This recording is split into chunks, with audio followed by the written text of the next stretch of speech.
What's going on, everyone? It's time for an action adventure fantasy film review. So I think I reviewed the first one of this, but today we're going to talk about Gladiator 2.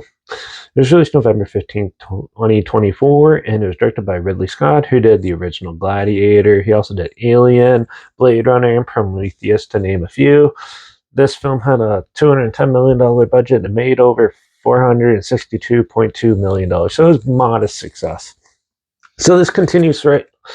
It picks up pretty much closely after the end of Gladiator, at least as far as I can remember, where a young enslaved gladiator is facing off in small arenas and stuff, and he meets a handler played by Samuel L. Jackson, who basically takes him because the gladiator originally fought in a war where it took the love of his life, and he's seeking revenge. And so, as he's fighting through this and redemption, trying to find redemption for it, he ends up leading the other enslaved gladiators and stuff into the Roman Colosseum, where they end up going on these crazy fights, and then eventually somehow the handler ends up taking out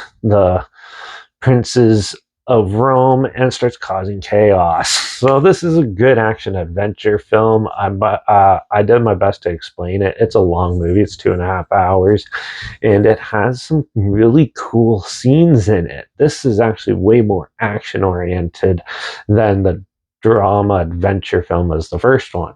So you do get a lot of good battles and fight scenes. So, like, the gladiators fight like chimps, sharks, rhinos, and everything that goes at it. There's some really good choreographed fight scenes in this.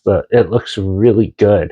The special effects, like the CGI and stuff, actually works really well. And there's some really big set pieces and some pretty good practical stuff in there too. It was very well executed in that sense. The characters in this most of them are actually pretty well fleshed out.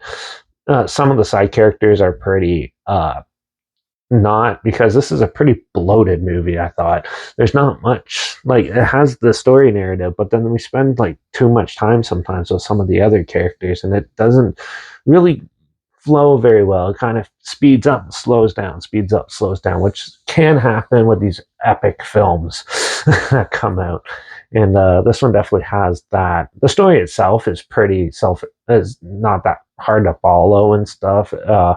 It kind of gets a little repetitive though, and it's not super cohesive. And also the big showdown scene was pretty disappointing in this. I love the first half of this movie. It was very well done. There's some really good bloody fights in this, and if you're looking for a lot of action, this one does have it. Has some really cool burning of Rome scenes in it and stuff.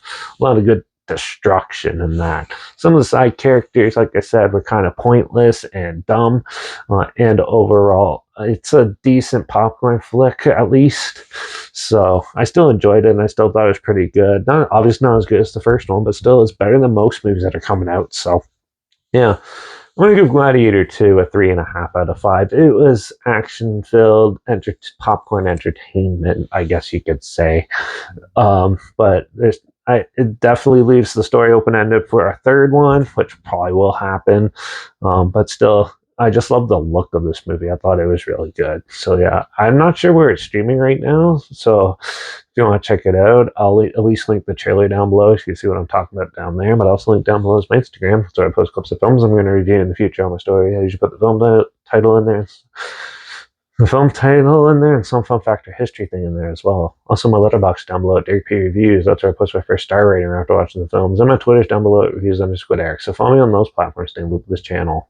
Like this video, share some more people aware of it. Comment your opinions of the film down below if you have any. If you have any films or film franchises in any genre and on any streaming service that you want to hear my opinions on in the future, comment those down below too. I'll try my best to get to them as soon as I can, and if I can find them. Also, let me know what your favorite Gladiator movie is down below. Make sure you subscribe. We'll find something weird, obscure, and all day. Probably never thought of checking out together. And also share my opinions on popular films that have come out, classic films, and reviews on other things as well. And don't forget to ring that bell, because, well, we're going to do a cheesy creature feature that came out in 2010, Piranha, or Piranha 3D. Yeah, we're going to talk about that in the next review. So make sure you tune in for that.